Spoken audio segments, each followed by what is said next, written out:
बताता हूं school and dummy. मैं इसको बताने से पहले आपको एक चीज बिल्कुल क्लियर कर देता हूं, ठीक है? गुस्सा मत होइएगा, सबका अपना अपना ओपिनियन होता है, मेरा भी अपना। तुमने मेरे से ओपिनियन मांगा है तो मैं अपना ओपिनियन दे रहा हूं। हो सकता है मैं आपके लिए बिल्कुल गलत हूं, ठीक है? आपको लगेगा सर क्या बकवास कर रहे हो, एग्रीड, क्योंकि इसमें सबका ओपिनियन अपनी अपनी जगह सही होता है। मैं स्कूल गोइंग था, मैं आपको पहले ही बता रहा हूं, ठीक है? मैं स्कूल गोइंग था, मेरा ये वो था कि मैं अपने टाइम पर स्कूल गोइंग था, तो इसके अलग स्ट्रगल्स बता देता हूं। मैं आपको कोई पिच नहीं करूंगा कि क्या डमी बेटर है या क्या स्कूल, वो आप डिसाइड करिए, क्योंकि देखो मेरा काम आपको गाइड करने का है, डिसीजन पर चलना आपका काम है। स्कूल का बेनिफिट मैं आपको बता देता हूं कि रेगुलर रूटीन रहेगा इन बच्चों का।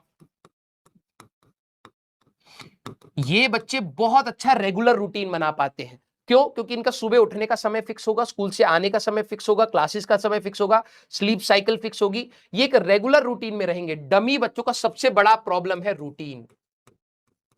मैं अभी बता रहा हूं, आपको विश्वास ना हो आप अपने सीनियर से पूछ लीजिएगा, जो भी डमी में है, उनका कोई रूटीन नहीं होता। कहेंगे भाई कभी रात को 4 बजे तक पढ़ रहे हो, कभी 2 बजे तक पढ़ रहा हूं, कभी सुबह पढ़ रहा हूं, कभी वैसे पढ़ रहा हूं। और लिटरली बता रहा हूं, इसमें जब आपके पास रूटीन नहीं होता तो कई बार बच्चा डायरेक्शनलेस हो जाता है। This is the drawback. Routine, देखो स्कूल का लोड नहीं है इसमें, स्कूल का लोड आपका नहीं होगा, ठीक है? स्कूल का लोड नहीं है इसमें, स्कूल जाने का, ट्रेवल का, थकावट का लोड है। लेकिन इनका रूटीन होने की वजह से इनको ये पता है कि भाई इतना ही टाइम है, अब मैं टाइम वेस्ट नहीं कर सकता, स्कूल से जाने के बाद मुझे लेक्चर देखना ही है, अदरवाइज बैकलॉग हो जाएगा। तो ये हमेशा ऑन टोज रहते हैं बच्चे कि भाई मुझे कवर अप करना है, कवर अप करना है। ये बच्चे थोड़े रिलैक्स रहते हैं, अरे कोई नहीं कल कर लूंगा। इन बच्चों के साथ सबसे बड़ी प्रॉब्लम होती है प्रोक्रेस्टिनेशन की। अभी स्टार्टिंग में तो आपके अंदर एनर्जी है, आप नहीं करोगे। मैं बता रहा हूं मिड सेशन में, बीच का सितंबर अक्टूबर नवंबर, आपको लगा बे यार कौन देखेगा लेक्चर, कल देख लूंगा, शाम को देख लूंगा, स्कूल थोड़ा ना जाना है, ये फंस जाते उसमें। ये स्टार्टिंग में सोचते हैं कि मेरे को सुबह का टाइम रहेगा तो मैं न्यूमेरिकल लगाऊंगा, सोएंगे, कुछ टाइम के बाद सोने लगते हैं, ठीक है? क्योंकि इनको लगता है अरे ठीक है शाम को कर लूंगा, 4 ही घंटा तो मेरा लेक्चर है, बाकी दिन तो है मेरे पास। ये लेजीनेस में खराब करते हैं। और इनका प्रॉब्लम होता है कि स्कूल के साथ टाइम नहीं मिलता, तो इसमें खराब होता है।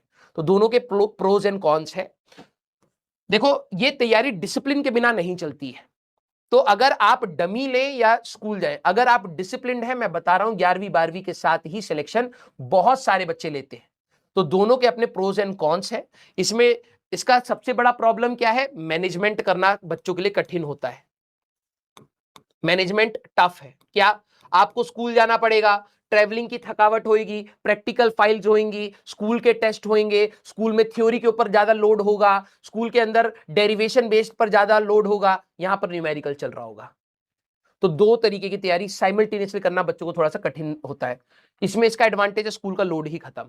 लेकिन जो तुम ये लोड ले रहे हो, ये मत सोचो तुम पीछे रह जाओगे। इनको एडवांटेज होता है अपने बोर्ड्स में, क्योंकि ये इतने डिसिप्लिन्ड फॉर्म में होते हैं, इनको प्री बोर्ड्स प्रैक्टिकल सबका आइडिया हो जाता है, लिखने की हैबिट छूटती नहीं है, इनके हाथ पांव फूल जाते हैं बोर्ड्स में।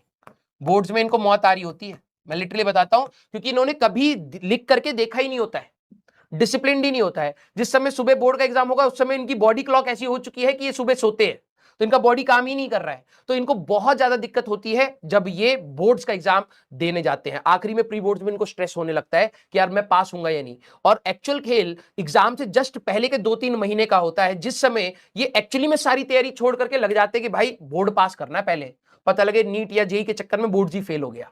ये इनका डर इतना बढ़ जाता है, जेई की तैयारी से ही आखिरी में हटते हैं या नीट की तैयारी से ही आखिरी में हटते हैं। ये तब भी मैनेज करके हुए लेकर चलते, क्योंकि इन्होंने 2 साल करा हुआ होता है। तो इनके लिए प्रॉब्लम क्या है? मैनेजमेंट। बेनिफिट क्या है? रूटीन। इनका क्या है प्रॉब्लम? प्रोक्रेस्टिनेशन। बेनिफिट है कि स्कूल का लोड नहीं है, ठीक है? हाँ, अब देखो एक बच्चा कह रहा है सर 75% मैंडेटरी है। यस, कुछ स्कूलों में है, कुछ स्कूलों में रिलैक्सेशन भी होता है, तो वो देख लीजिएगा आप अपने हिसाब से। मैं पर्सनली कोई भी चीज रिकमेंड नहीं करूंगा, ना ही डमी करूंगा, ना ही स्कूल। आप अपनी सिचुएशन के हिसाब से देखिए। जो बच्चा सही में, मतलब मैं कह रहा हूं डिसिप्लिन्ड फॉर्म में करना चाह रहा है या कर सकता है, वो अगर स्कूल के साथ है तो स्कूल के साथ भी सिलेक्शन होते हैं। स्कूल में क्या होगा कि आप एक पॉजिटिव, आपके दोस्त सर्कल होंगे, आप पॉजिटिव एनर्जी में रहोगे। कभी कभी आपको अच्छा नहीं लगा तो आपने अपने दोस्त से बोल दिया, तो आप अपनी एनर्जी मेंटेन कर ले जाते हो। एक बंद कमरे में पड़े रहना बेटा अच्छी बात नहीं है, ठीक है? तो यहां पर ये प्रॉब्लम होती है, अपनी प्रॉब्लम से शेयर नहीं कर पाते, गैप फील करते हैं। कम्युनिकेशन स्किल डाउन हो जाती है, एक्सप्रेसिव नहीं हो पाते हैं, तो ये थोड़ी सी प्रॉब्लम यहां आ जाती है। लेकिन बेनिफिट है, जो यहां पर डिसिप्लिन्ड बच्चा होता है उसके पास एम्पल टाइम है, एम्पल टाइम है, ठीक है। अगर लेक्चर के ऊपर उसको 20 सवाल लगाने हैं, 50 सवाल लगाने हैं, उसके पास इनफ टाइम होता है कि वो कर ले जाए। तो इट्स अप टू यू कि आप किस प्रकार के बच्चे हैं, इसका डिसीजन कैसे लेंगे, आप सही में डिसिप्लिन्ड हैं या नहीं है। अगर आप हार्ड कोर डिसिप्लिन्ड बच्चे हैं, हार्ड कोर, गुड है। अगर आपके अंदर है कि भाई मेरे में डिसिप्लिन नहीं है यार, ठीक है, नहीं तो आप दोनों चौपट कर लेंगे, बोर्ड्स भी जाएगा, नीट भी जाएगा, जेई भी जाएगा। क्लियर सारे बच्चे, clear. Partial schooling is the best. मेरे स्कूल में थोड़ा रिलैक्स स्कूल था, तो ऐसा नहीं था कि मेरे को 6 के 6 दिन जाना है, मैं कभी 3 दिन चला गया, कभी 2 दिन चला गया, बेस्ट था, क्योंकि स्कूल का भी काम निपट जा रहा है, अटेंडेंस वो लोग देख लेते थे, और जो बचे हुए 2-3 दिन होते थे एग्रेसिव होते थे, भाई आज स्कूल नहीं है, आज तो पढ़ के निपटा लेंगे, आज बैकलॉग कंप्लीट कर लेंगे, वो मेरे को बेस्ट लगता है। इन दोनों का मिक्सचर बेस्ट होता है।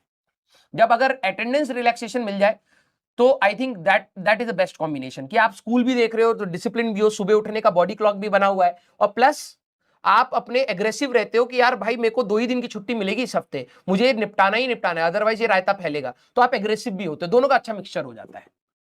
यस।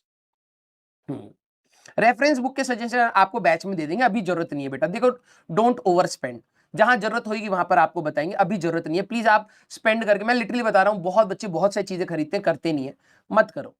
मैंने जैसे कहा ना, अपनी एनर्जी सेव करके रखो, अपने फाइनेंसेस सेव करके रखो, अभी जरूरत पड़ेगी। जब आपको मैं बोलूंगा ना बेटा टेस्ट सीरीज ज्वाइन कर ले कोई, तब तू कहेगा सर मैंने तो 1000 किताबें पहले खरीद ली, अब घर वाले मानेंगे ही नहीं।